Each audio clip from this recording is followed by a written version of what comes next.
got it. I always get it convoluted. It's upside down. I know. And 2 clicks. Yeah, I got it. I got it. Can you hear me? Yeah. Yes. Okay.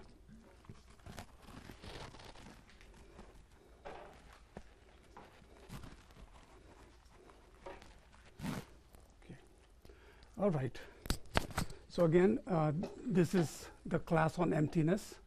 I see maybe some new faces. You may have been here before, but this is an advanced class on the Discovering Buddhism. It's the 12th module, and but we're going to do a summary so it will catch you up on what we are doing. So that should be helpful. But anyways, I know some people had a Monday work day, some people were home, and so you are here on your own. You came here to learn. So let's do a little calm abiding meditation, and that will lead straight into motivation, okay, for today. And as you know, motivation is very important, and dedication. And you may have learned in previous classes that until you have a motivation, you don't take action. If I want to go through that door, I need to motivate myself to stand up first and take action to go to the door. But if I don't think about it, I don't go. Same thing when you're learning something, you want to develop some motivation, that you really want to learn this, and you really want to listen to it. And so what happens is it creates the space for you to then accept the teachings in an easier way. All right? So first, you know the basic posture of calm abiding meditation. For those sitting down, you can, of course, cross your legs, called Vajra position or lotus position. And those sitting in the chair, you want to keep your feet flat on the floor or on the pillow, perfectly fine. You want to keep your back straight. It doesn't have to be rigid. All of these positions, just a quick note on meditation, were not for any particular reason, or you have to sit this way unless you can't meditate, or nothing like that. You can meditate anywhere. However, certain positions allow people to meditate more easily, because when you're sitting straight and not rigid, you don't get tired. You don't want to slouch and fall asleep. So they tell you to just sit nice and comfortable and straight, right? They tell you to put your legs a certain way only because it keeps your spine straight, right? Because it's just the position of the body. Then they tell you to get your arms, and you want to put your arms nice and easy, allowing the air to go through here. So it's not like this, you know, and it's not like that. You just want to comfortably sit here so you don't get uncomfortable, okay? That's the whole idea behind it. And it allows a little bit of breathing. And then your left hand is here, your right hand is on top, and your two thumbs are touching each other, right? It allows the energy to flow throughout the body. And then your head is slightly tilted. You don't want to do this, and you don't want to be arrogant and go like this. You just want to be quiet inside here. Your eyes are not completely shut, and they're not completely open. They're shut, slightly open, but in the beginning, if you feel comfortable closing them, that's perfectly fine. As far as, you know, we're not going to do a long one here, so you're not going to fall asleep. And that's the reason. You want to keep awareness around you, but your mind is concentrating on something else, or peacefulness, right? Calmness. So that's why they say, you see even Buddha's eyes, they're slightly open, right? He's not completely shut eyes. And so we just learn from that. Your jaw and mouth is relaxed, right? Your tongue, the top of the tongue is touching the top part of the palate behind the front teeth, just relaxed over there.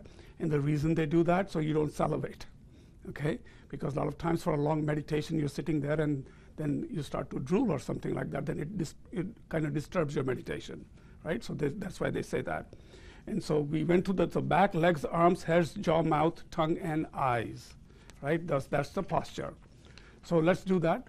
And what I want you to do is just start to get in the posture and start to just kind of relax your body.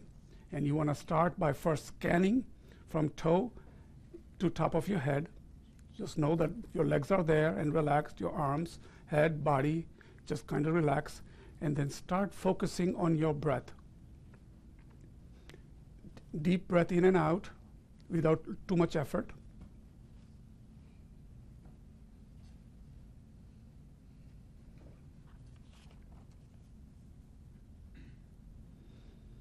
And then you just start focusing on your breath, either right at the nostril when it's going in, or just at the abdomen. When the abdomen is extended, you can just focus just there. So if your mind starts to fleet or starts to go into some sort of a pictures or images, no, let it be there, just observe and just go back to your breathing. This is how you learn to concentrate. You develop concentration muscles basically so that you can focus on one thing.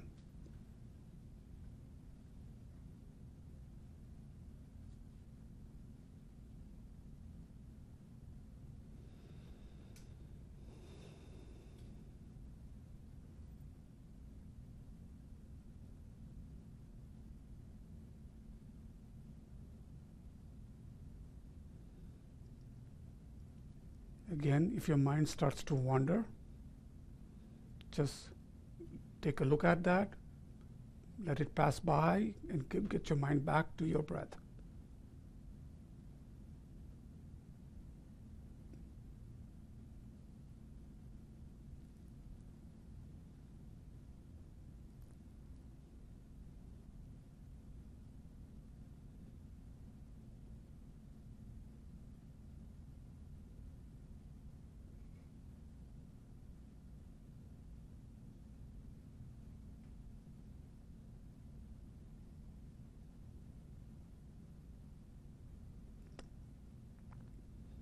So continue in that relaxed state in a meditative mindset, and we're going to set the motivation. While you're meditating, just keep your ears open, keep your mind placid, and just listen and set the motivation along with me as I speak. So let's make an effort to ensure that the motivation for listening to the teachings and thinking about them is appropriate for this teaching, which is inspired by Perfection of Wisdom Sutras that were provided to all the disciples of Buddha, especially those who seek Supreme Buddhahood. Therefore, it is appropriate to generate a Mahayana motivation, taking the objective of oneself, achieving the states of supreme enlightenment, so that one will be a perfect cause for welfare of all living beings. In order to achieve that, it is necessary to gain a host of realizations, one of the most important of which is realization of the correct view of reality. In order to generate that, it is necessary to engage in those practices of listening, thinking, and meditating on the Perfection of Wisdom teachings. We are here now to practice listening to these teachings, which generate the wisdom of listening that supports the thinking about what was heard. This in turn produces the wisdom of thinking that supports the meditation on what is understood by that thinking.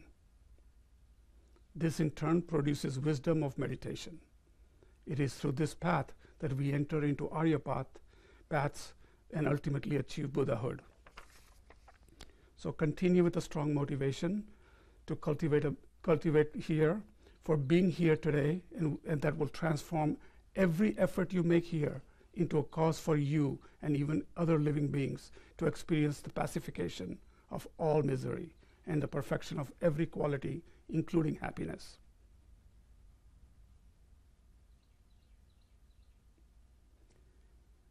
This ultimate objective is not beyond our ability to achieve. Buddhahood is defined as elimination of suffering and the cultivation of every quality, including happiness. Everything. His teaching continues to the present, and we are here today to listen, to understand the teaching on how to cultivate that view. We are therefore engaged in the very act that ultimately results in Buddhahood. And once you achieve Buddhahood, you engage effortlessly and spontaneously in enlightening activity that results in everyone achieving Buddhahood. In this way, you're creating the cause for your own and everyone else's ultimate benefit. However, none of this can happen if you're not motivated to make it happen. If you're here merely to increase your knowledge so that you may be well thought of, or to sharpen your intelligence so that you might find your way to some wealth, then you might succeed, but you will not be creating the causes for Buddhahood. As Buddhahood exceeds all accomplishments, ensures that your efforts here today are motivated to achieve it.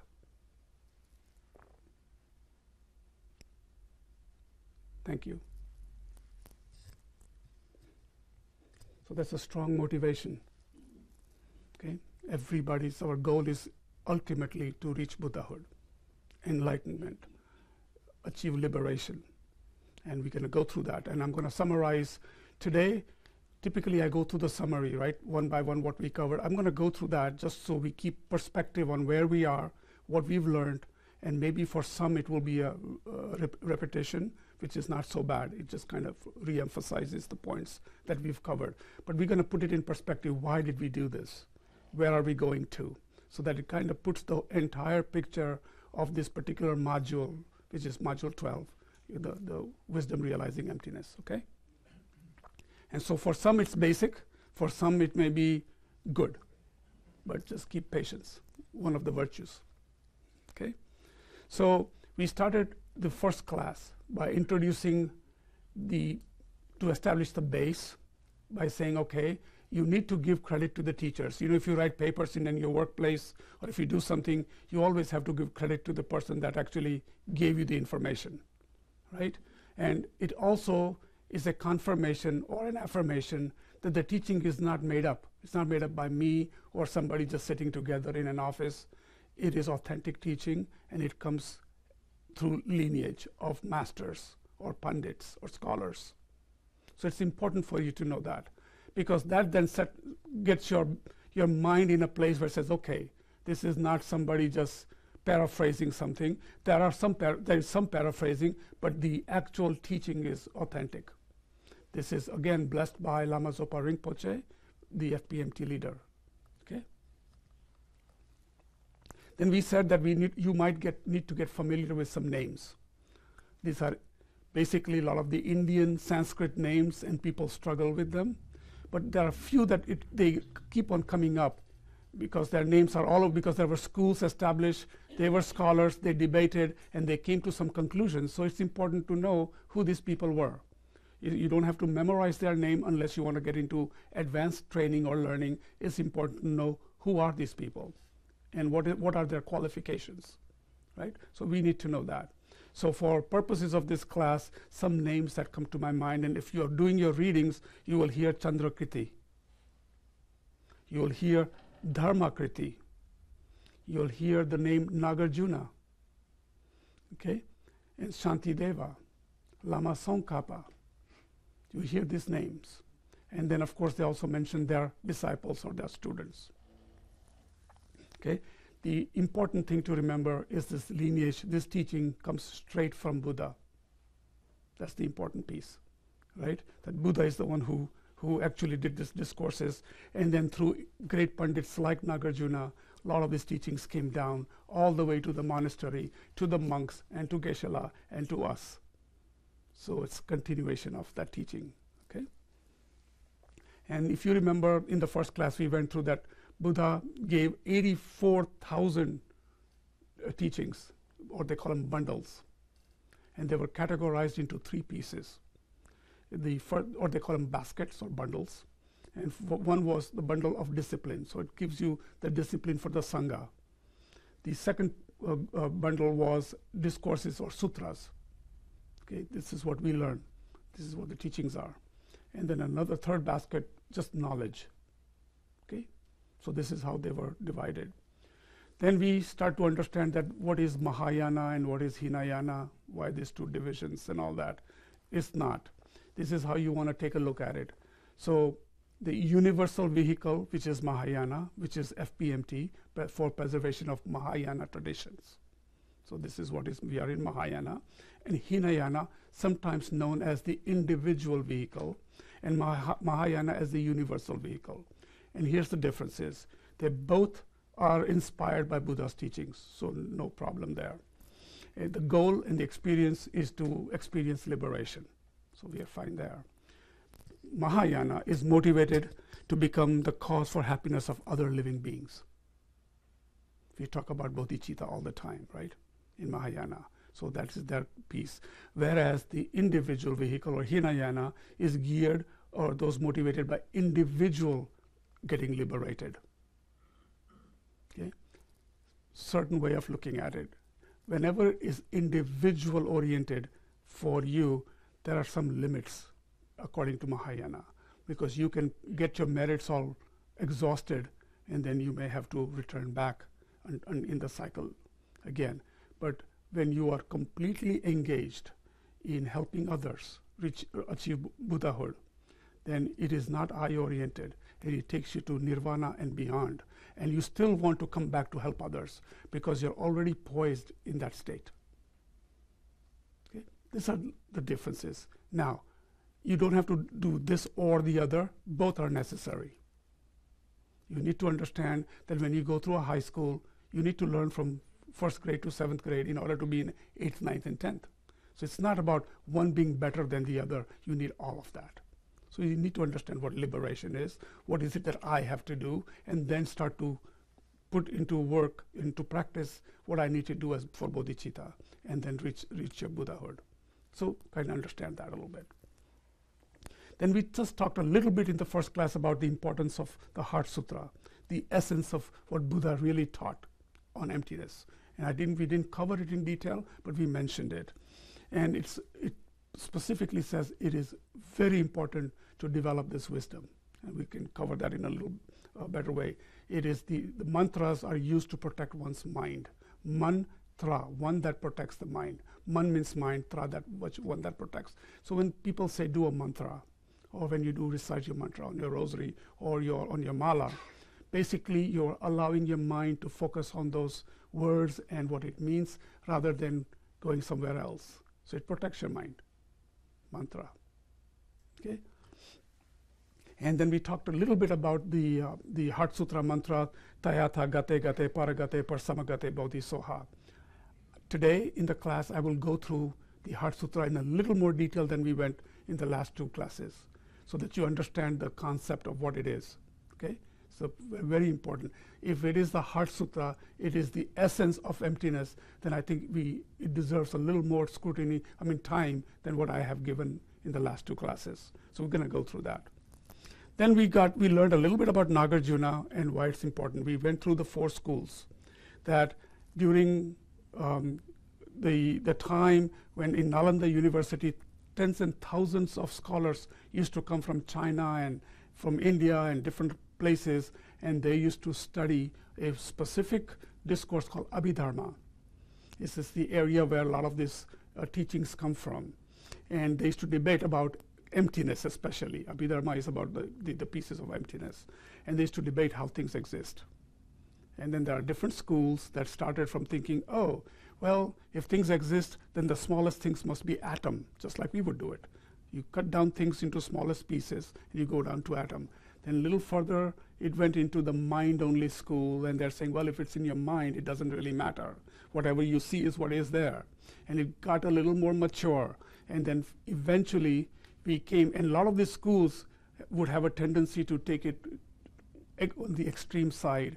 And then Nagarjuna debated all of these things and came up with the school that we follow. And it's called the middle way. You see Dalai Lama talking about the middle way. And the school is called Madhyamika Prasangika, which is, don't worry about the names. Madhyam means medium, middle. Okay, that's all it means. And if you can think, it's pretty close to medium, Madhyam. So that's the school we follow. And it's the middle way. They avoid the nihilistic way of thinking, nor things existing on their own as a solid and static. It's the middle way. Okay, and we will cover that in a little more detail, just so you understand the 4 schools that we came through. Nagarjuna is the one from Madhyamika, and under him there are other groups with Chandrakirti, and we'll get to that a little bit later. But just so you know, you do not need to remember Nagarjuna right now unless you're taking higher level of education. You want to know the schools and what they taught and the tenets. Right now you need to know that this is direct lineage, and I will continue to show that even Lama Tsongkhapa, which is our lineage school of Gelug tradition of Tibetan master, even he confirms that when he asked Manjushri, what is the correct way to learn? He was told, go the Nagarjuna way. So it's completely boiled down to a very nice way of teaching you. All right? You don't have to read books and books and books to understand that. That's what it comes down to. Again, the chapter 1 was establishing some lineage, and you should be a little familiar with that. Okay? And we started covering things about accumulating merits and some traditions talking about avoiding sins. We use those words, sin. Okay? We can call it non-virtuous actions, sin. Okay? But accumulating merit can go only so far. It's wonderful to continue to accumulate merit, but know that the ultimate goal is what? To become Buddha. Go beyond all that. Because merits are like a bank balance. You know, it's so wonderful when you have a lot of money. People are friendly, you feel good. What happens when the money goes away? Back to zero. Nobody cares, nobody calls you. Same way, when the merits are diminished or lessened, then you start cycle again. So you must continue to have virtuous actions, is the point. Continue with that. But the ultimate goal is to liberate from all of this samsara or cyclic existence. Okay? So far okay? Okay? All right. And the good thing is Buddha can show you the way. The Four Noble Truths, right? The last. There's a path. He can show you the way. And so that's the authentication. Okay, then at one point, even Lama Tsongkhapa, his statue is here. He's sitting behind here.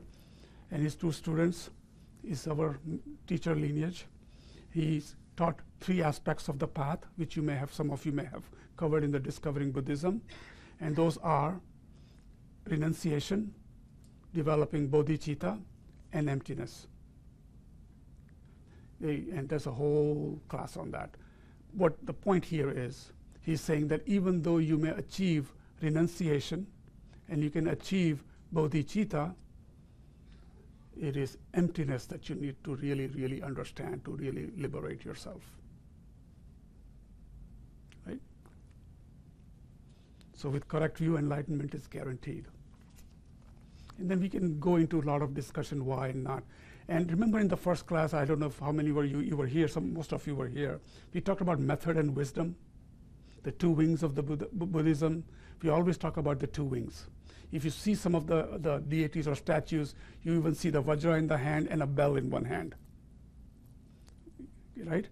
That represents wisdom and compassion. I mean, wisdom and compassion.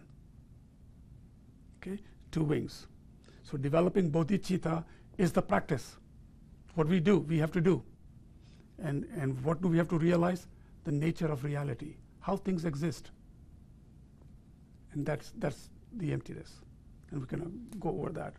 So we stopped the class by saying, well, think I must realize emptiness, and no matter how long it takes. And you try to feel the spirit. So it establishes the base. Then we got into the second class and we talked about reciting Heart Sutra. We looked very clearly at ignorance. So we described what is ignorance. Ignorance is what we live in, not knowing the truth. And we said the truth will set you free. Right? We say that here. So think about that. When you don't know something, then you are ignorant of something. Not in the conventional way, but this is in the understanding of emptiness, but also in the normal way. You can think of it that way. When you don't know something, you simply are ignorant of what it is.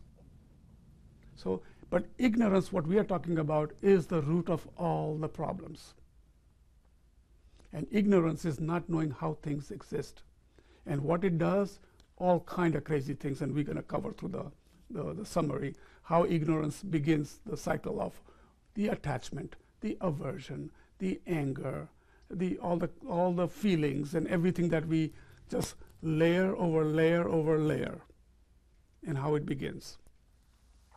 Okay, and then we kind of talked about, if somebody were to ask you when you were dying, who are you? Right about before death, who are you? What would you say? And we said, what will come to your mind? So we'll cover that little again, probably a little duplicative, but I'll just mention the fact your mind will go or cling to what it's familiar with at that time. You've been practicing all your life something, working, jobs, family, whatever it is. It will go to something that you're clinging on, money, property, whatever it is. What will happen? Also, you don't know what is next to come. So there's a fear, right? And that's what we live with. We live with fear, and so that's what it's saying, that if you practice throughout the life virtuous actions, and there are even yogis that have such a conviction that they know exactly where they're going. They have such a practice every single day that they can completely, single-pointedly they have conviction that they are going to a positive place. That's how much practice that they do, because they don't identify with anyone else. And in the end, it said, if nothing, take refuge. But to take refuge, you need to understand what it is, and that you must practice it and believe it and have conviction in it. So these are the ways they teach you. And this is not some sort of a preaching. This is what they're saying is, these are options you have. And they're giving you some logical way of thinking that what will go with you, if you believe that will go. But you must challenge it, you must analyze it, you must look at it and see if it makes sense. And where does the mind go right now? When you're sitting down, you're listening. But when you're in your normal activity, where does it travel? Some of the thoughts that our mind creates are embarrassing. Some are positive, some are great. We also have people that are neutral. They kind of don't worry about things. They're okay, no problem. They don't get too excited. That's a wonderful thing, actually, a good quality. But if you go with a mind, a goal, a wish, then that's where you are working towards. That's the journey you want to be on. So you got to do it with a happy heart. This is not a class after you're tired and you're thinking like, oh gosh, I got to study this now. That's not the point here. You got to think about, see the excitement when you buy a new house or when you're buying a new car. How excited do we get? Right? We read up, Google it, we look at the brand, the color, the inside, the outside. Well, how are you going to decorate it? Well, how about decorating your mind that way? So that's the point. They're just trying to make a point here, that what you practice will go with you. So it's great to have virtuous friends, because that's the seed you will then carry with you. And you will not have that fear of dying. Okay? So that's the point we were trying to make.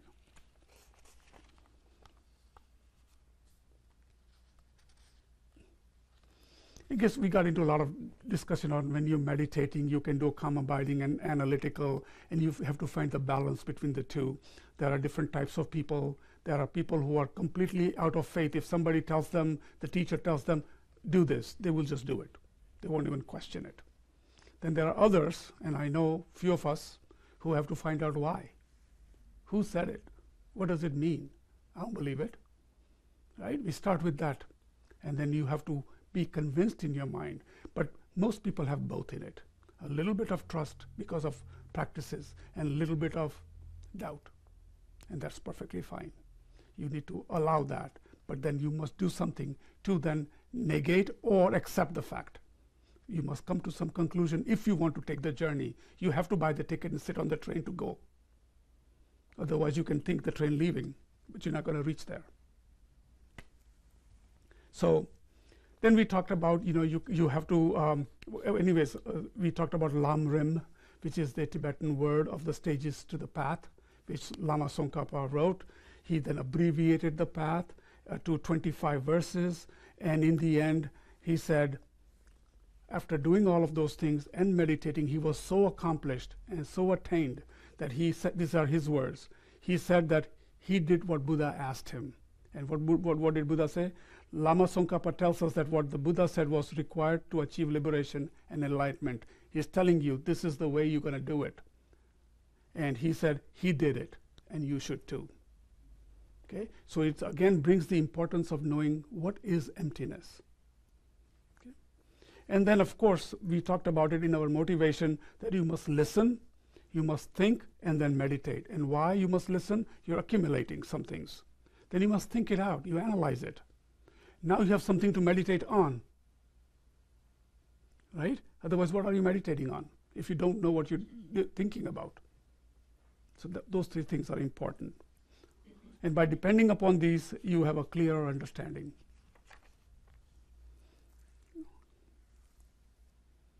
Okay, then we picked ignorance in different aspects all throughout the last 3 or 4 classes. Okay, what is ignorance? What is ignorance? And so here we talk about ignorance here. This is a very beautiful words that I want to read. It says ignorance here is not a passive absence of knowledge. It's an active misknowledge or misconception of reality. Right? Make sense?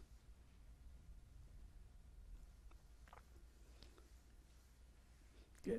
And sometimes in the conventional life, our mind does bizarre things, right? So I had that example of a person thought he had a $20 bill in his pocket. He goes to buy something for $19.95. He goes in his wallet and takes out, it's a $10 bill. Right? So what happened? His mind misapprehended what was in his wallet. Right? You know, maybe he didn't plan because it was some emotional thing, or just what. But our mind does that sometimes. It does mistakes. But the good thing about mind is it also corrects. And why is this important? Because when you think about how we actually are living, and when we are talking about emptiness, you need both. You see every day everything that we do, then we are telling ourselves, this is not good according to this teaching. I shouldn't be doing that. So what's the correct way? While it's doing those things, it's also recognizing what it should be doing. So that's how our mind works. It apprehends. It wants to know that it wants to have knowledge. Right? So sometimes what happened in the case of 1995, and it's just basically a mental event that wrongly engages. Simple as that. And we correct it. And we can be fooled, and we can be fooled for many reasons. Afflicted mind, medicine, maybe took too many ambient pills. Okay? It could be many things. A sick state, disease state, that can sometimes mind is not working good. So we are prone to those mistakes. But the good thing is our mind can also correct itself. It can look at something and say, yep, that makes sense. Yep, that doesn't make sense. It will go through that process. So that's the good news.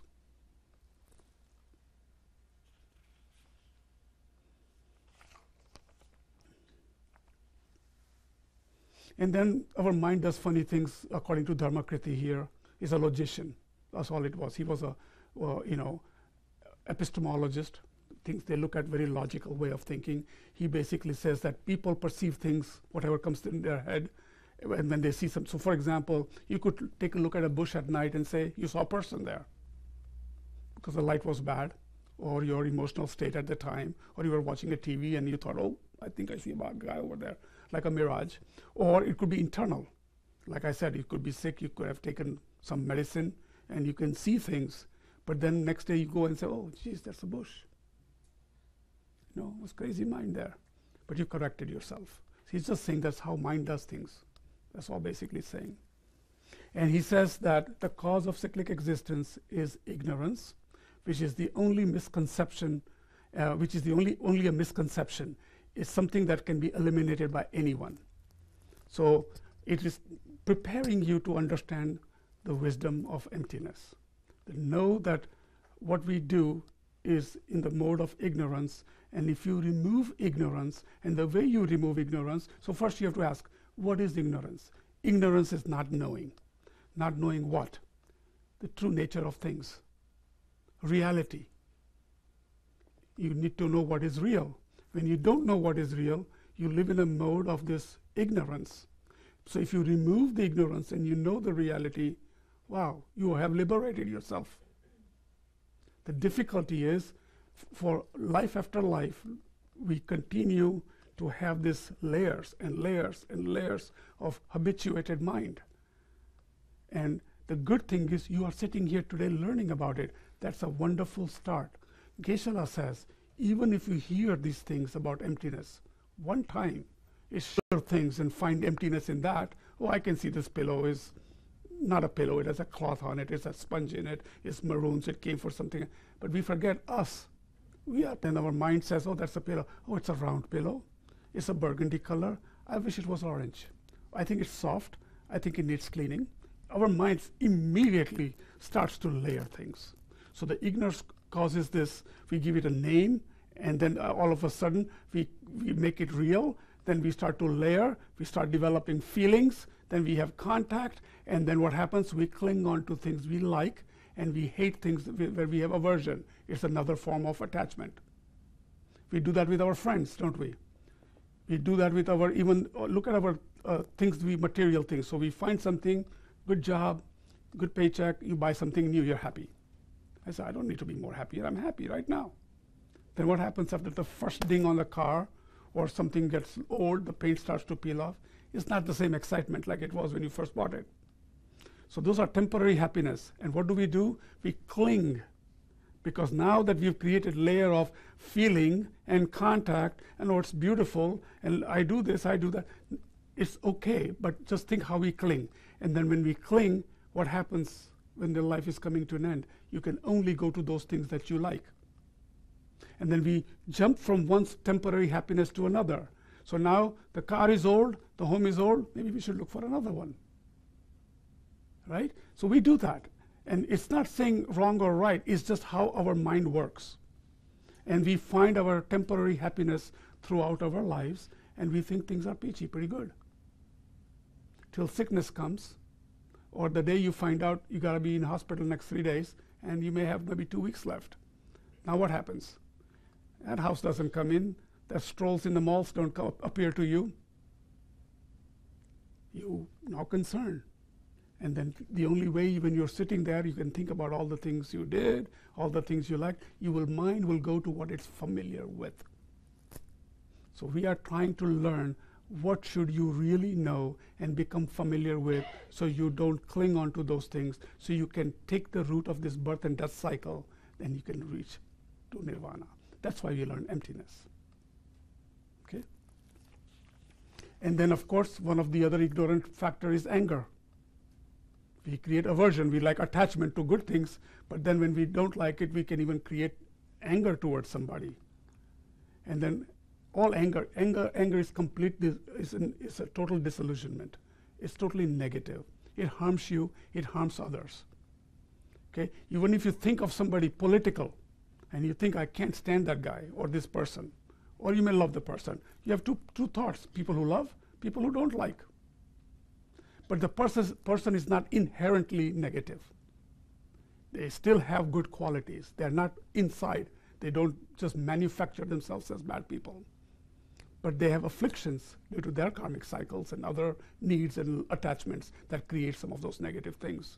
So we can recognize those, but you can inherently fault somebody as a bad person, period, according to Buddhism. This is not Hemant speaking. Okay? Well, it says here, well, there is nobody who is inherently faulty. They have ignorance that's driving some of the things how we perceive as fault. Okay?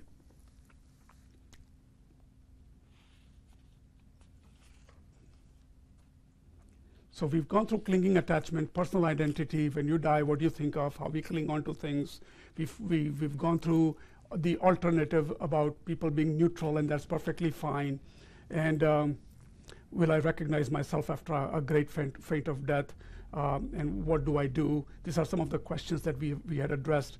And it's an inspiration for what you become when the mind leaves your body at death. You can become anything. Whatever you feed, you can kind of lead to the next existence a certain way. So this is why developing that bodhicitta and virtuous mindset is very important. And then understanding the reality, so you know what your goal is. You understand you want to become a Buddha, so it's telling you, know reality, how things exist, and while you're living in this conventional world, create virtuous action. You're training your mind. And when you're creating virtuous actions for others, you're not putting I in it. You're doing for others without any expectations. That mind is a fantastic, and that's what we call bodhicitta, and bodhisattvas do that. They generate compassion just like that. Very hard. And Geshe-la says, this is a hard concept for people when you're struggling yourself, so be kind to yourself first. Develop compassion for yourself first, then start slowly and go outwards. But it's It doesn't say that you have to pack up your bags and start feeding people or giving money to people. You develop a wish that everybody gets enlightened. You develop that mindset. That's the first thing you do. Develop a wish, which you can practice. Right? So everybody okay so far? Okay. Okay. And then we went into class 3. And so the first class, lineage. Second class, we talked about ignorance and understanding what it does. And the reason for all that is the whole idea is to remove ignorance. And what is ignorance? Ignorance doesn't, if you don't see the reality the way things are, that is ignorance. Okay? And so then what we do is now we are saying, okay, if we always look at other things, let's bring it internal. How about us? That big I. Okay? So we did a 4-point analysis. Correct? We did a 4-point analysis, and what is the point of that 4-point analysis? We are looking for what is that clinging, that attachment, that big I that is afraid, that says this is me, this is I. And so they say, okay, some people may say, I am this body, and there's something in there that is the awareness. So the 4-point analysis looks at identifying the person as it is misconceived by ignorance.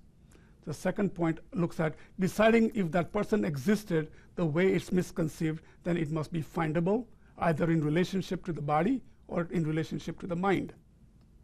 Because sometimes we say, oh, it's a package. It's my mind, and this, what you see, is me, as we come to that. But logically, you need to look at it very carefully, and we'll talk a little bit about it.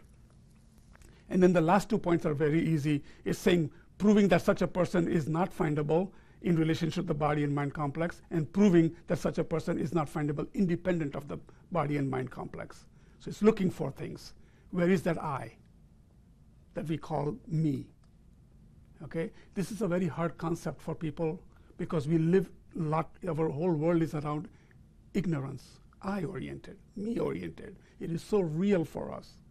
But then they go into, when you do your readings, you'll find that they're attacking the same point from different angles, different examples, so many ways to just point to you that there is no such thing.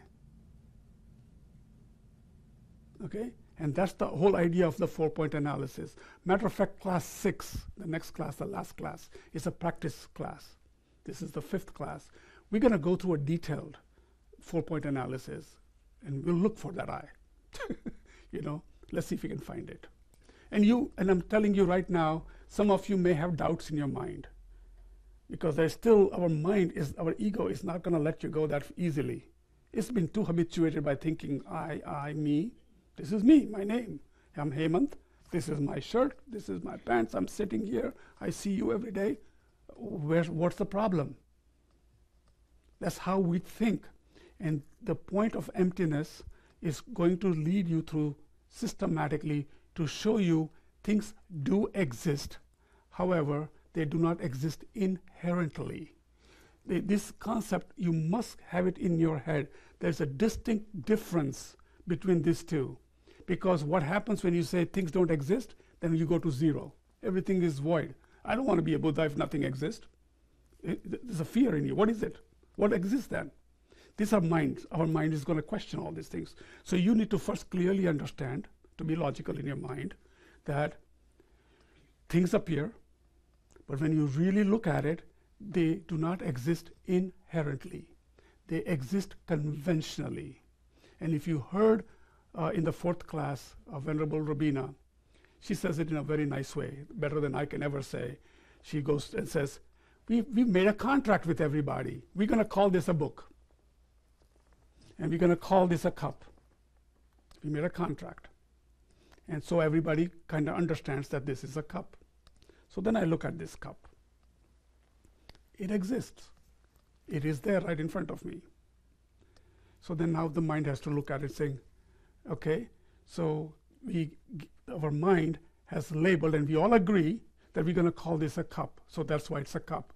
If we all had agreed that this was a holder, not a cup, then we would, if I use the word cup, you would say, what the heck are you talking about? It's a different language. Because I only recognize the holder. right? It all comes with naming and thought and how we label things conventionally. We agree. What does convention mean? We agree. We come to some sort of a contractual agreement. These are eyes and these are my ears. Okay, this is a beard. That's a cup. So things do exist that way. But now what emptiness is saying is when you go at a deeper level, just know that this is dependent arising. Right? There's a clay, there's a ceramic, there's a color, probably some sand. It goes on and on. Then you break the clay down to some small particles, has atoms, has nanoparticles probably, has some electrons in it. It can go on and on and on. Then are those particles the cup?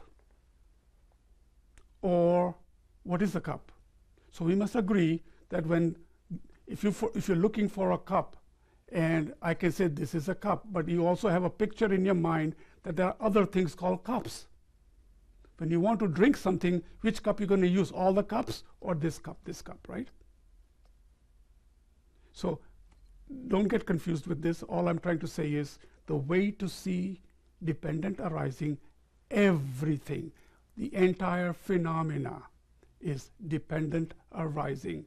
Just go look at anything you want to, including yourself, and you don't exist inherently.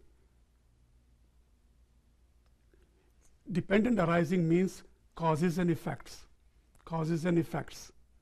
Each thing leads to another. It's just the nature of phenomena. Okay?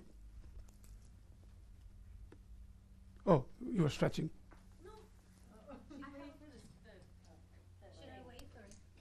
If you want to wait, let me just finish this, or maybe if you can write it down, be more than happy to. I want to have a lot of covering. I'll be happy to answer the question, or we can discuss it. But just at least understand one thing. If you take anything away, without going into a lot of logic and show me and prove me, just go to one thing. Things are dependent arising, and the word emptiness are synonymous essentially, except for the labels, right? And because our English language, empty means void of something. There's no water in it, it's empty of water. That's why we think of void. Okay? But all we are saying is it is dependent arising.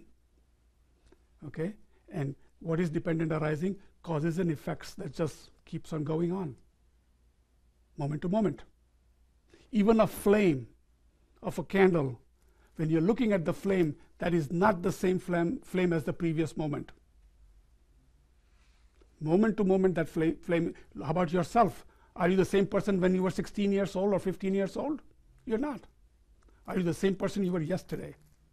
You're changed. Your cells have changed. Your hairs have changed. Some have fallen off, like mine do, right? So we change. Every moment we are changing. And that's all it's saying, that people who are completely poised see reality in a very different way. But when you're ignorant and we have attachments, we give names and labels, and then we attach to that. A beautiful room, a tall room, a cold room, a hot room, handsome, ugly, whatever. We start to put layers and layers and layers. And people who understand, they see it as is. So that's the point I'm trying to make. So if you don't want to say the word emptiness is itself such a convoluted word, empty of what?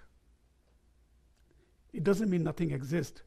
Things come, and our conventional mind labels it, so we see it that way. Otherwise, everything is dependent origin.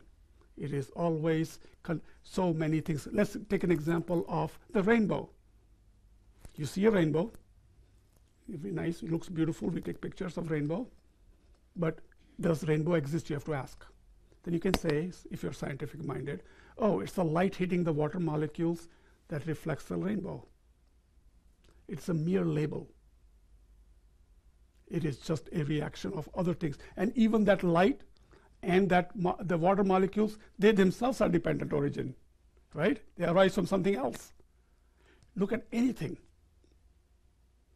It is like an hallucination, and our mind projects these things as real. So don't be scared. Don't get scared like what the heck exists then, right?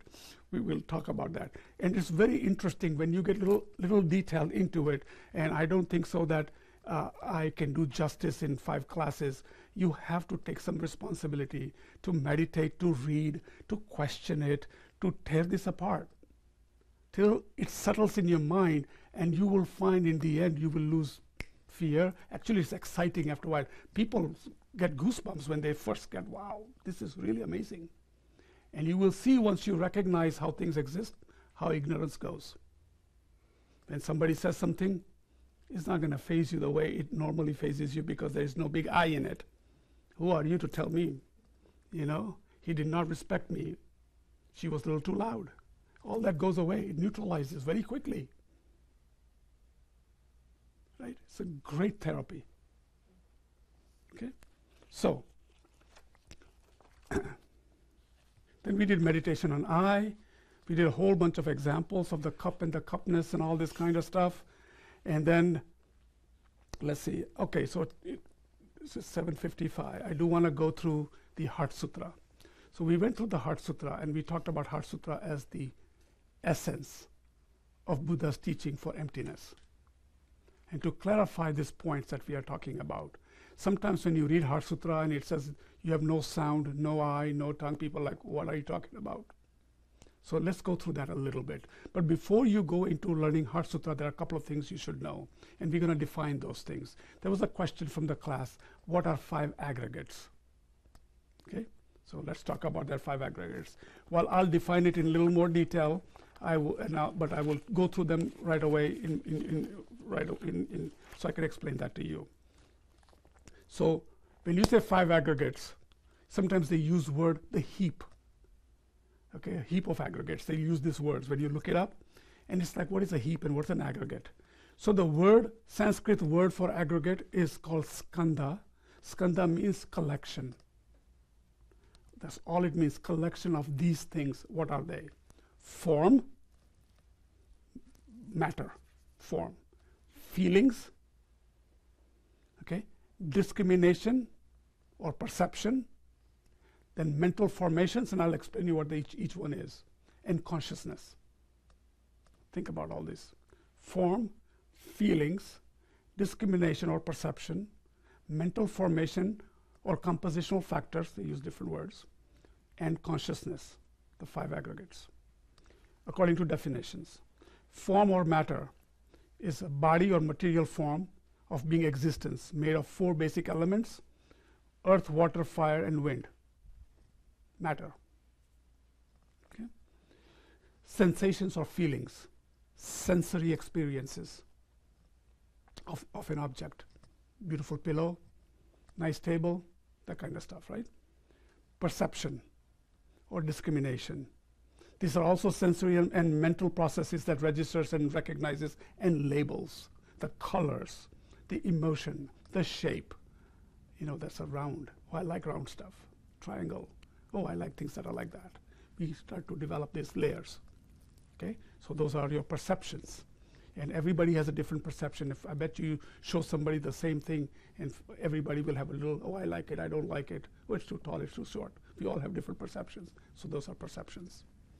Mental formations. Now you're going to do some activities, karma, activities.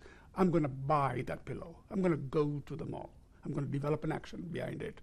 So there are a couple of things. Everything that's mentally done is kind of put into this bucket called mental formation. And what it says is constructing activities, conditions, things, power of choosing or determining, karmic activities, such as all types of mental imprints conditionally triggered by an object. It elicits action to it. Then the last thing is consciousness, which is awareness. Is consciousness the same as mind? Yes. Synonymous. It's amazing, Tibetans don't say, they say mind. They put their hand here. The Westerners put their mind here, like a brain. Oh, my mind. The Tibetans will say my mind. It's amazing to just see the differences. So conscious awareness of an object, discrimination of its components, aspects, and cognizance. Just knowing. Those are 5 aggregates. Another thing you need to know is when you become a bodhisattva, when you sit on that train, that now you're going to want to become enlightened. You've come to conclusion that I want to become enlightened. So you're going to sit on this train and you're going to go through these 5 paths. This is what bodhisattvas go through. The path of accumulation,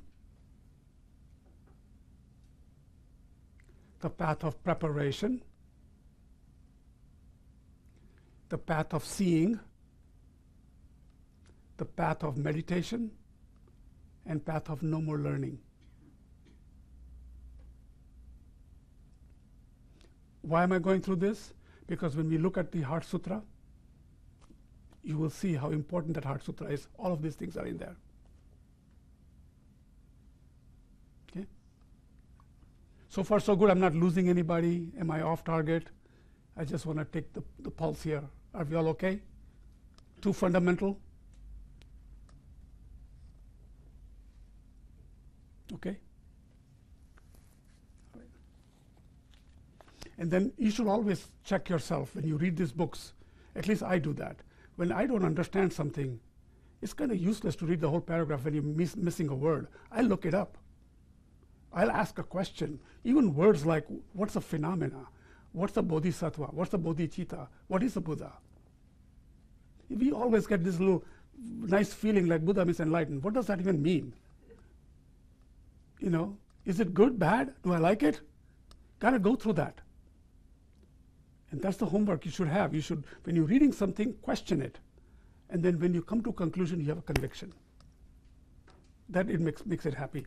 Also, you need to understand that at all times, when you're on the train, what is it? Generosity. Second one is morality. Third one is patience. Fourth one is joyful effort. Then concentration and wisdom. And wisdom is, what is wisdom? Knowing emptiness, understanding emptiness, the last stage. So practicing this at all times. It doesn't have to be money all the time. Patience can be practiced. Generosity can be practiced. Helping, giving your time. You are being generous today to me. Right? You can look at it that way. Morality, have some good virtuous moral thoughts. Third thing, you have to have, of course, patience, big virtue, right? If you wait and you seek, you find. Patience of letting somebody else speak. All of those things are ways to practice those things. You need to have joyful effort. If you're going to get and become a Buddha, you need to have enthusiasm in you, wanting to learn these things, wanting to understand it. Right? You need to have that. When you come to this center, you drive, you want to get excited. I could be very boring, but if you take few things away and it makes a change in your life, wow. Right? That's enthusiasm. You have to develop concentration. So that's why we tell you, we can speak here all day long and you can read all 5 books and every readings that you give you. But if you don't meditate on it, if you don't think about it, then it's not going to put a strong imprint in your mind, right? Because you can right now sit and talk about it, say, oh, that makes sense. Oh, that sounds like a good thing. But then we go away. Then tomorrow it's like, yeah, we kind of talked about emptiness and he talked about all these names and stuff, right? It goes away. You have to make an effort to say, what was it that we're talking about and why? Why do I need to know emptiness? How will it take me to Buddhahood? Now you have a little new house. I want to know how the heater works and how the carpet, what kind of carpet we're going to put on it. And so that's the kind of enthusiasm you need. And then you develop this concentration. And ultimately you reach wisdom. Then you become Buddha. Then you can do it. Okay? So these are important things. So we understand the 5 aggregates. We understand the 5 paths. Path of accumulation, preparation, seeing, meditation, and no more learning. All these are as you're becoming Buddha, the Bodhisattvas practice these things in different stages. And I will connect this with the Heart Sutra now. Okay? So I want you to do is open page 76 of your prayer book, gold prayer book, and let's read through that. We have a little half an hour, we can go through this.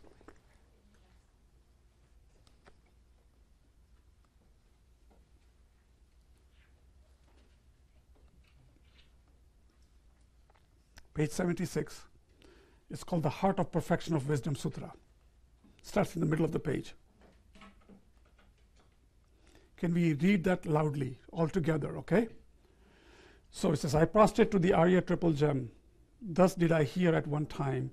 The Bhagwan was dwelling on a mass of Vulture's Mountain in Rajgiriha, together with great community of monks and a great community of bodhisattvas. At that time, the Bhagwan was absorbed in the concentration on the categories of phenomena called profound perception. Also at that time, the Bodhisattva Mahasattva Arya Avalokiteshvara looked upon the very practice of the profound perfection of wisdom and beheld these 5 aggregates also as empty of inherent nature. Then through the power of Buddha, the Venerable Shariputra said this to Bodhisattva Mahasattva Arya Avalokiteshvara, how should any son of this lineage train who wishes to practice this activity of the profound perfection of wisdom? He said that, and the Bodhisattva Mahasattva Arya Avalokiteshvara said, this to Saradivata Putra. Shariputra, any son of the lineage or daughter of the lineage who wishes to practice this activity of profound perfection of wisdom should look upon it like this, correctly, repeatedly, beholding those 5 aggregates also as empty of inherent nature. From form is empty, emptiness is form. Emptiness is not other than form, form is also not other than emptiness. In the same way, feeling, discrimination, compositional factors, and consciousnesses are empty. Sariputra, likewise, all phenomena are emptiness without characteristics, unproduced, unceased, stainless, not without stain, not deficient, not fulfilled. Sariputra, therefore in the emptiness there is no form, no feelings, no discrimination, no compositional factors, no consciousness, no eye, no ear, no nose, no tongue, no body, no mind, no visual form, no sound, no odor, no taste, no object of touch, and no phenomena. There is no I element, and so on up to and including no mind element and no mental consciousness element. There is no ignorance, no extinction of ignorance, and so on, up and including no aging, death, and no extinction of aging and death. Similarly, there is no suffering origination, cessation, path, and there is exalted wisdom, no attainment, and also non-attainment. Shariputra, therefore, because there is no attainment, bodhisattvas rely and dwell on this perfection of wisdom, the mind without obscuration and without fear. Having completely passed beyond error, they reach the end of point of nirvana. All the Buddhas who dwell in these 3 realms also manifestly complete awakened to unsurpassable, perfect, complete enlightenment in reliance of perfection of wisdom. Therefore, the mantra of perfection of wisdom, the mantra of great knowledge, the unsurpassed mantra, the mantra equal to the unequaled, the mantra that thoroughly pacifies all suffering, should be known as the truth, since it is not false. The mantra of perfection of wisdom is declared, Tayatha, Gate Gate, Paragate, Parsamagate, Bodhi Soha. Sariputra, the Bodhisattva Mahasattva, should train in the profound perfection of wisdom like that. Then the Bhagwan arose from that concentration and commended the Bodhisattva Mahasattva Arya Avalokiteshvara, saying, well said, son of the lineage, it is like that. It is like that. One should practice the profound perfection of wisdom, just as you have indicated, even the Tathagatas rejoice.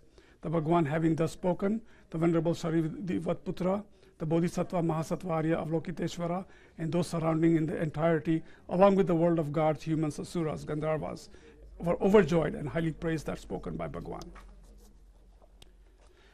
So it sounds like, there are some very strong statements in there, so we need to look at that a little bit closer, okay? So give me a moment here.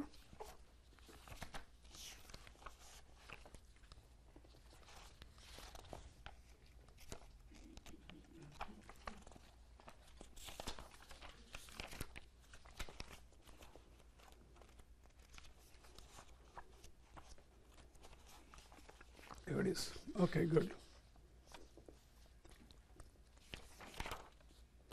Okay, just want to make sure my notes were with me. Okay, so the first part of the mantra, the sutra, starts with a prologue. Prologue means introduction.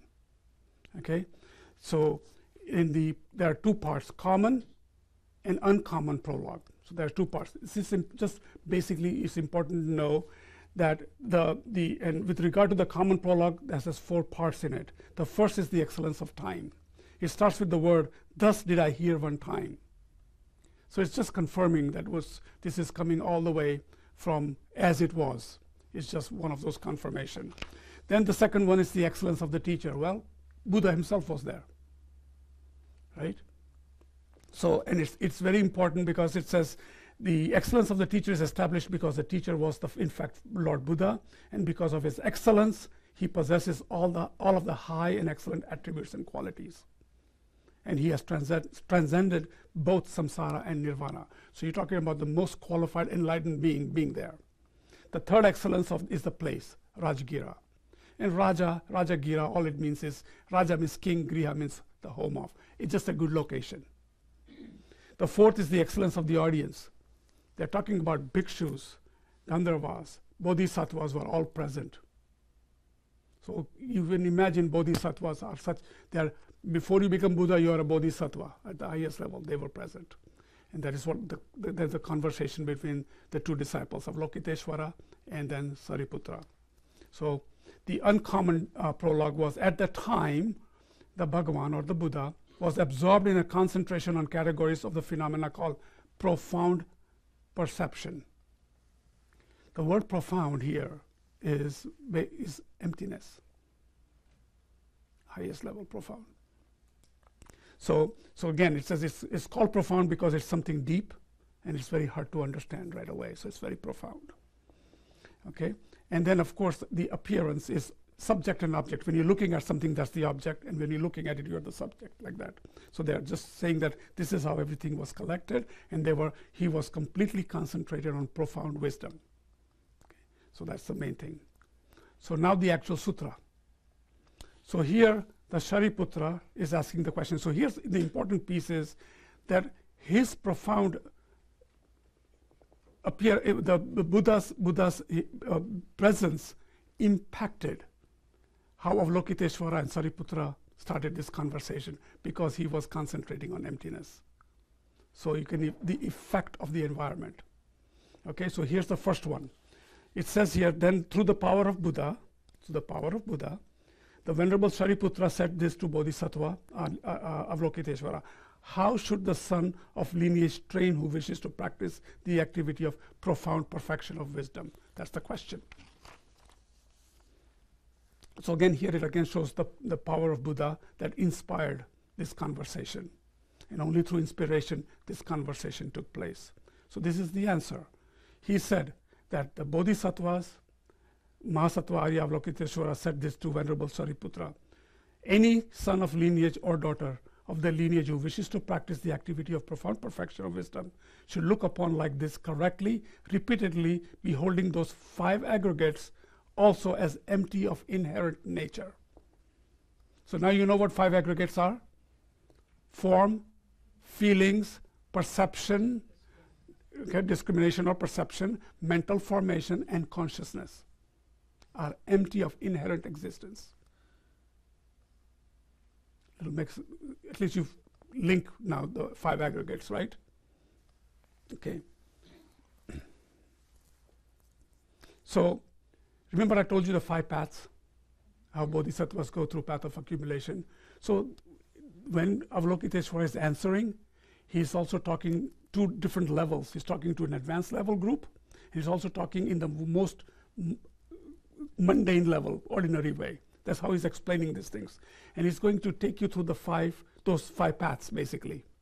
In this entire thing is linked to those 5 paths. So the first one, for example, is the path of accumulation and preparation.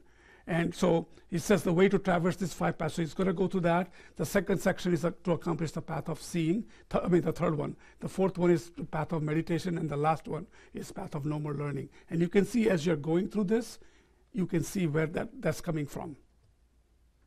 Okay, you can see how each paragraph in the Heart Sutra is linked to those paths, is how I should say it. Okay, so let's look at that. So first one says, form is empty, emptiness is form. Emptiness is not other than form. Form is also not other than emptiness. In the same way, feeling, discrimination, compositional factors and consciousness are empty. Here's your lesson on emptiness, right? We've been talking about things are dependent arising. They do not exist inherently, and here he's telling you what it is. So think about this for a second. Form is empty, and emptiness is form. So what is it empty of, the form? Inherent existence. It's because the living people like us do not realize that they believe the form inherently exists. And then we generate this attachment and aversion, and then the whole thing starts, right? Inherent existence is different. Go ahead, please. Is it because of this misconception that discrimination is created? In the context of here, discrimination is good, bad, short, long, however mind discriminates with objects and things. That discrimination. Okay, but so if discrimination is also It's a mental factor. empty, meaning that it's not inherently existent, it's dependent on causes and conditions. So that's why my earlier question, is it because the mind misapprehend phenomena that this discrimination arises? Okay, so first you have to go back. You have to then question yourself, does mind exist on its own volition, on its own? Or is it a... So according to this, consciousness is also empty, dependent arising. Everything is dependent arising. Right. So as soon as we create a thought, as soon as a thought comes due to causes and conditions or through naming convention and language, we in a conventional way, we create a name in a thought. And that starts the link of I like it, I don't like it. It is good, it is bad, right? So that is the discrimination. And what it's saying is, and I'm going to go through this here. We're going to discuss that in a good, so give me 1 second. So let's go through this and then we'll go to that point. Okay? So it's saying here that because we are ignorant of this, the problems arise from this. To eliminate this fault, it is taught that the form is empty. Empty means what? Dependent arising. Form is dependent arising. So you got to think about that for a second. What does that mean? Form is dependent arising. So you got to mull that a little bit. So when we are told that the form is empty of true existence or lacks inherent existence, there is a possibility of falling into the wrong view of nihilism. That is thinking that because form lacks any true or inherent existence, it doesn't exist at all. This confuses people because what we say and how it is described. But this is this is very good because it challenges your mind. So let's think about this for a second. If we don't do anything else, we need to focus on this. What does this mean? Okay. To eliminate this error of nihilism that nothing exists, the second statement says the emptiness is form. What is emptiness then? Dependent arising. This phenomena is entirely dependent arising. All the things that go on in the phenomena are dependent arising. That creates the form. That is the form itself. And what happens is our mind isolates something and we label it. Okay? And it's hard for me to even explain it in an easier way. I sometimes think myself, this is not the teaching, this is Heyman speaking. I personally see it that like a water flowing, and then we see foam coming up, foam coming down, forms come up, it's just part of wherever it hits, whatever it picks up, it continues to just keep changing, right? It's not being created on its own. It's just whatever that causes and conditions are, and whatever it picks up the color of the dirt. Sometimes it goes on the beach and just kind of fizzles out. So it does what it does. Similarly, phenomena is cause and effect, continuously of cause and effect, and causes and conditions that things appear or happen in the phenomena continuously. So many rainbows come up. We are born. We will die. Plants come up. Seeds grow into trees. Trees die. It continuously causes and conditions everything. The only way we can express that, because we are not realizing emptiness, is through object like trees and grass and cup and cupness and all that. They keep on giving example. But you got to really think about this, that emptiness means dependent, is synonymous with dependent arising. Okay? It's not out there. It is everything. It is not dual. It is not me and that. It is not I and emptiness. It's all, everything inclusive. Includes you, includes entire phenomena, is empty of inherent existence. It is all dependent arising. Think about it for a second. Allow that to settle in your mind. And it's saying things come into play because of dependent arising. It is not like empty like space, for example, just in a mundane language. It's not like void. Things come, things happen. All of these things that happen, all the activities, it's all causes and conditions. So things do come. It's just that our mind does not see it as is. We have to label it. And then that becomes real.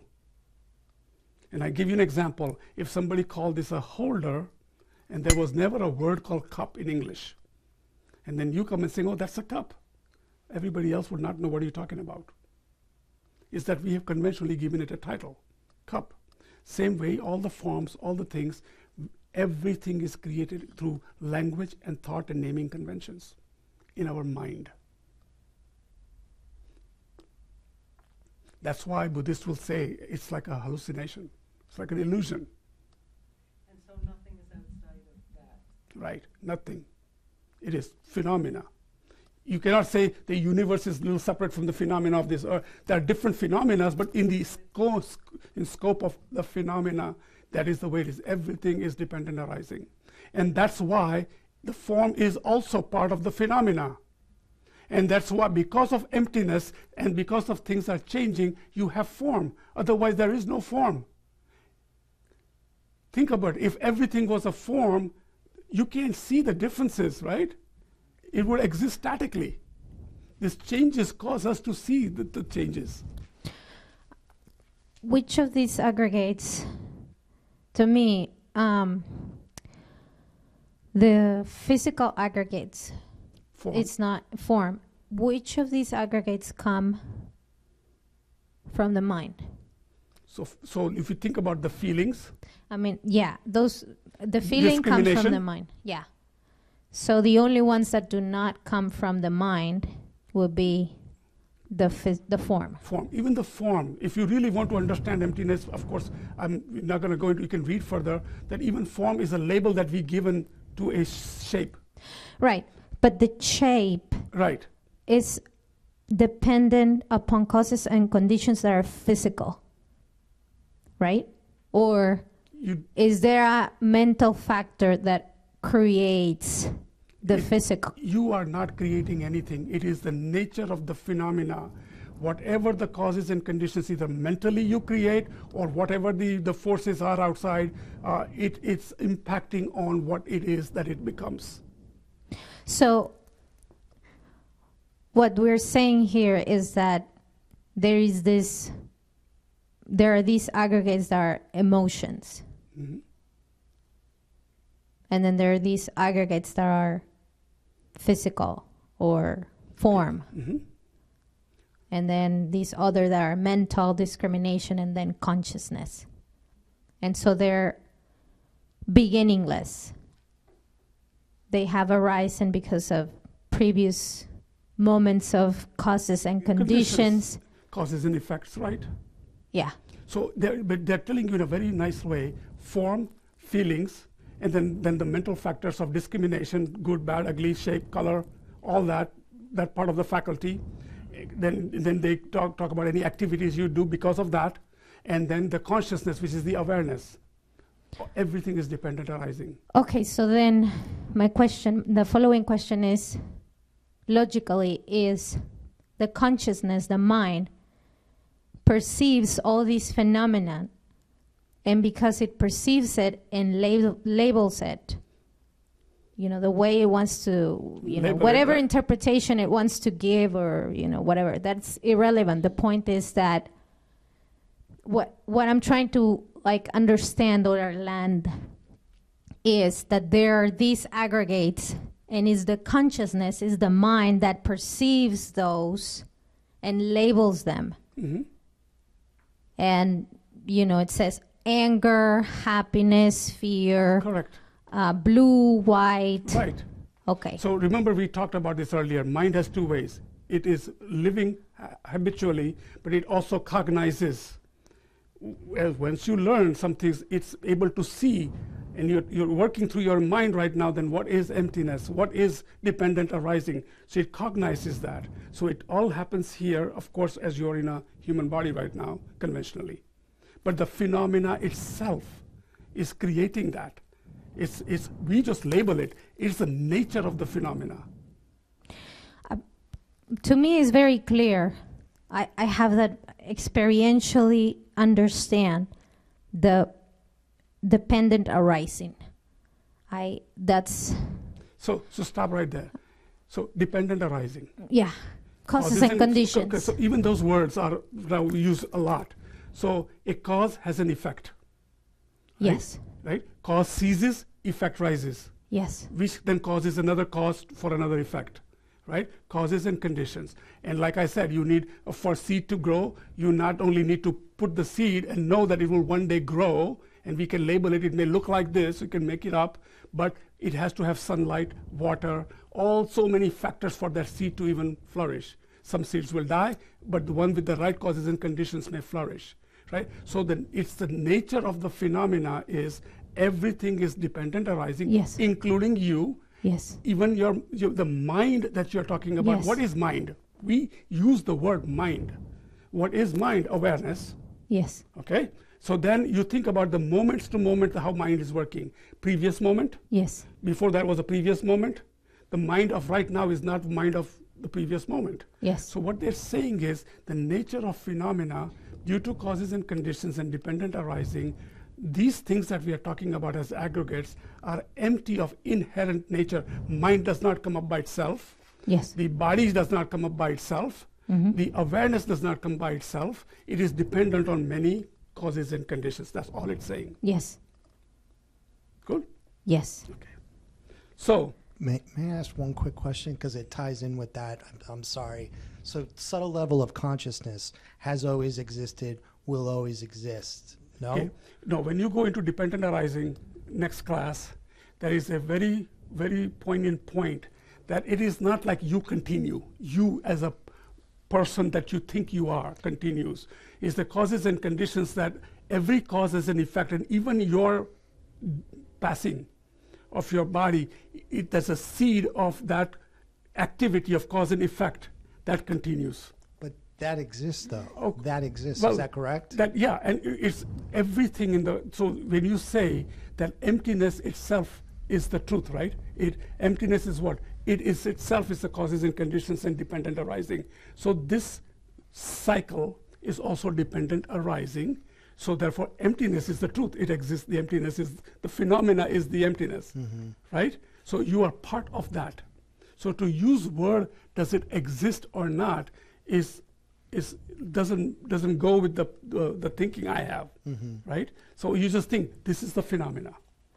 Things come into play through dependent arising, including you, your mind, your consciousness, everything. At some point, your consciousness and everything is what you think of as a label consciousness, all that goes away. But there is part of that continuum of causes and conditions and dependent arising that continues. So you can call it a subtle energy. Something you have to label it somewhere to understand it. So we'll talk about that very nicely explained in dependent arising. And when you go through that logic, it's like almost like, oh, I think I got it, and then it kind of still you question it. But it's not an easy subject.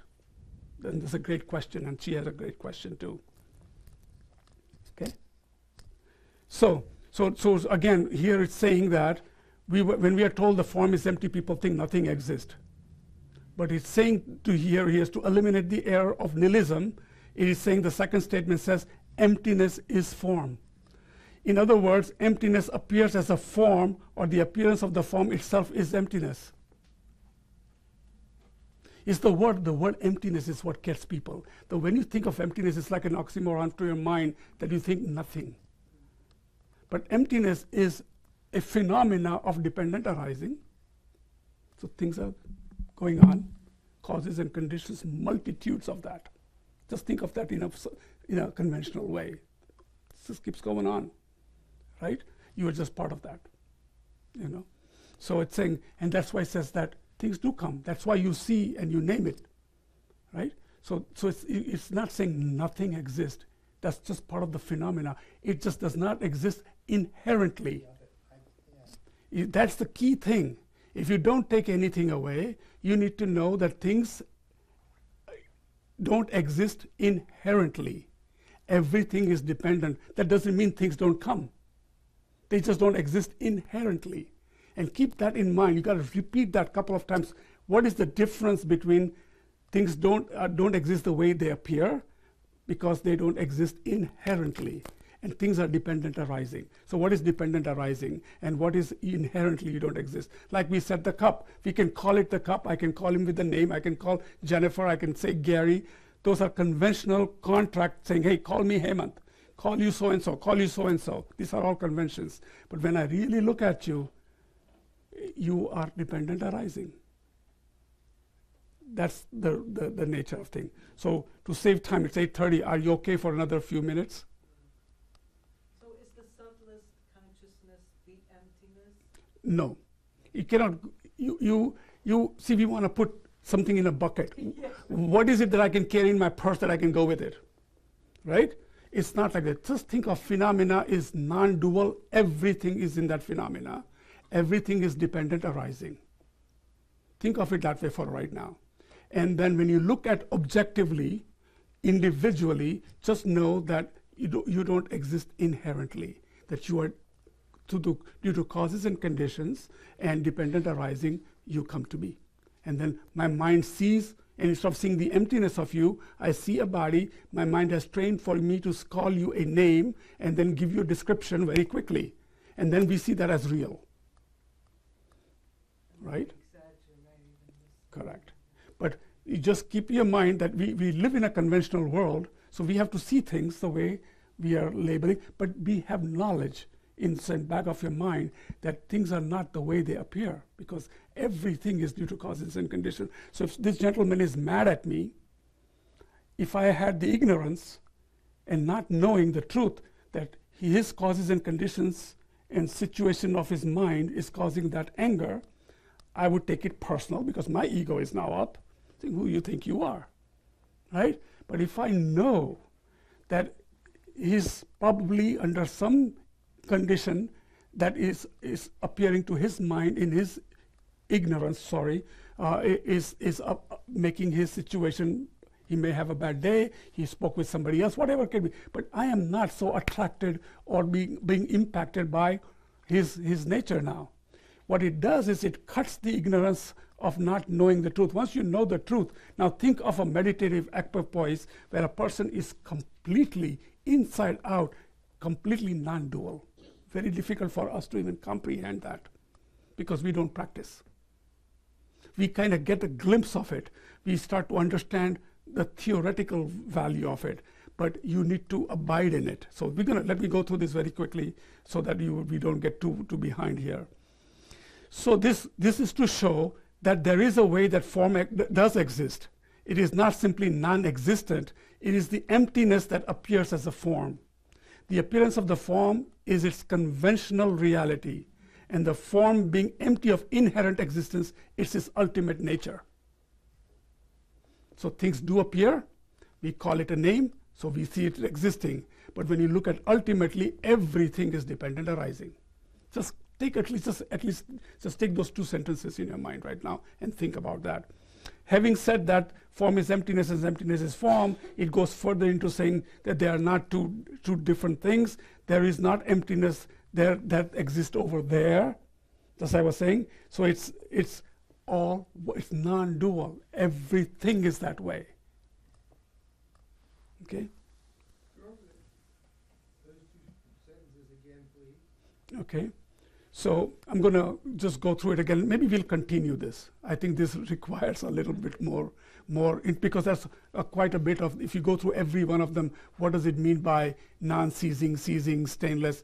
And I'll just tell you shortly before I answer his question, is that when you are in the, so this is path of accumulation.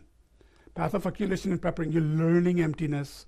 You're sitting here today, you're accumulating, you're preparing, you're going to meditate on it. That's called the accumulation and preparation. So you're already on the train. Then when you fully understand and start to eradicate all your obscurations that are in our way right now, we want to still baggage, we somehow want to package it because that's how we think. We want to package it in one way. We don't see the entire thing in a proper fashion. But the path of seeing, when you are in meditation, what happens? You're not thinking about your eyes, are you? Are you thinking about your ears? Are you thinking about anything? You are in complete concentration of direct perception. That's why they say no tongue, no sound, and so forth. Okay? All right. This is a tough subject for a lot of people. All right? Talk about the subtlest consciousness, or that has nothing to do with We will talk about that. We will talk about that. So to answer Jack's question, can I repeat that again?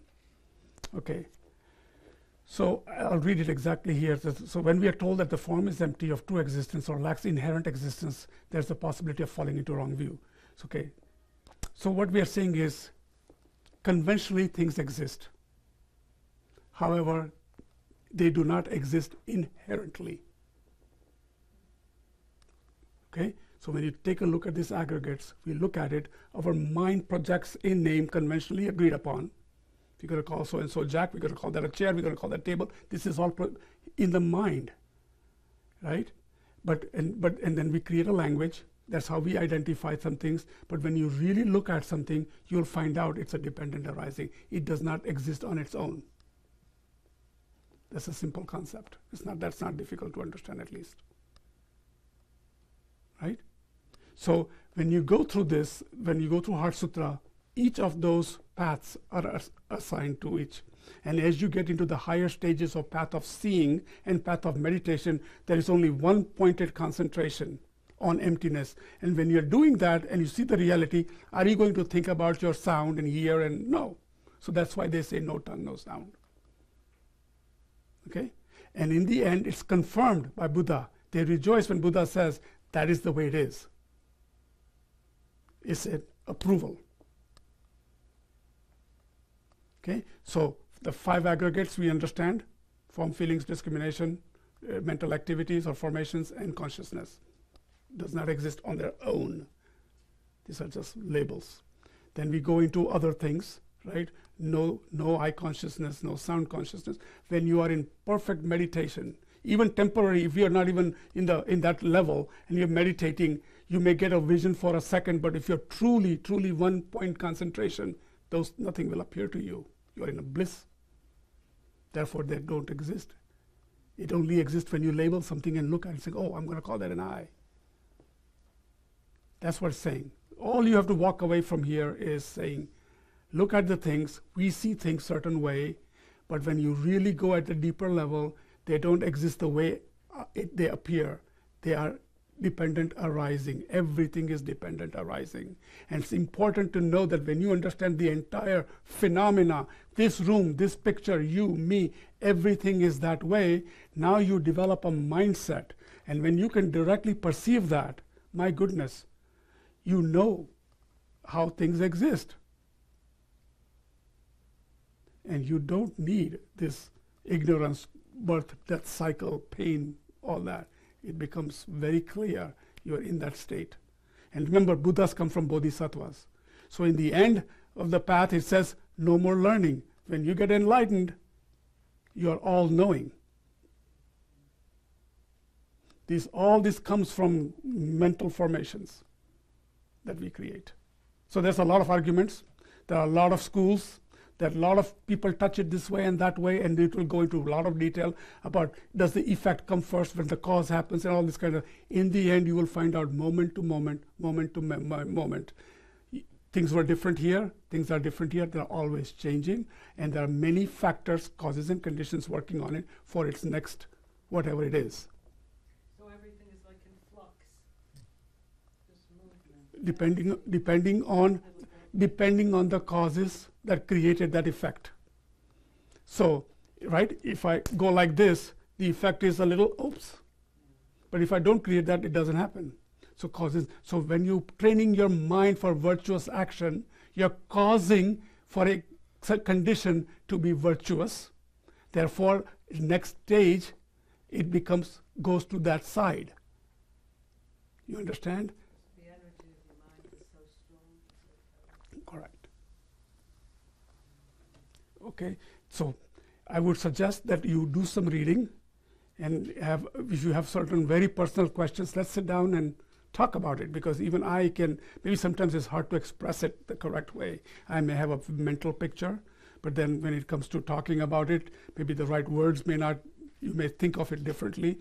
If you can just walk away today and just know that all they're saying is perfection of wisdom, Buddha supported the fact through this conversation that all your aggregates and all the causes, the results, and what it is all dependent arising, that they don't exist from their own side. If things existed from their own side, they would be static. You would not even see anything. You would not know the difference. Because of changes in that, forms come. And that's why they say emptiness is not other than form. Emptiness is that. But we use the word emptiness in the mundane language of void of something. And that's why it confuses the mind. So I want you to pay attention to those words, okay? So I will do a little dedication, and then we'll call it a close for today, and then we'll continue.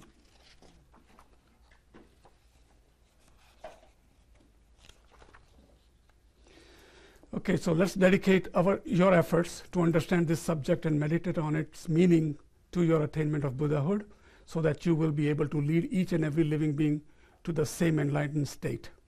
Next class is the last class. It's a practice class. We'll finish this. We'll go into a little bit of dependent arising, and we'll do probably, if time permitting, a 4-point analysis. And we can have some discussions on how to purify and so forth. The start time for next week? Yeah, so it says it starts at 6:30.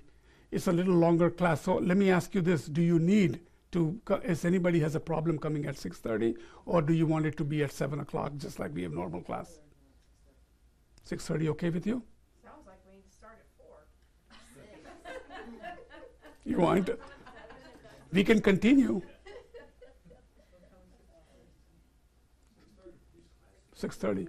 We should. Stays until 9. I think according to the calendar, it's 6:30 to 9, so it's half an hour on both sides. Yeah. So 6:30 until 9. So that includes all of this information that I don't get to cover. There's a lot of questions in people's mind, right? And I'm going to take this off so we can talk. So there's still a lot of questions. This is, in the beginning, what did I say? You have to take a long view. This is not something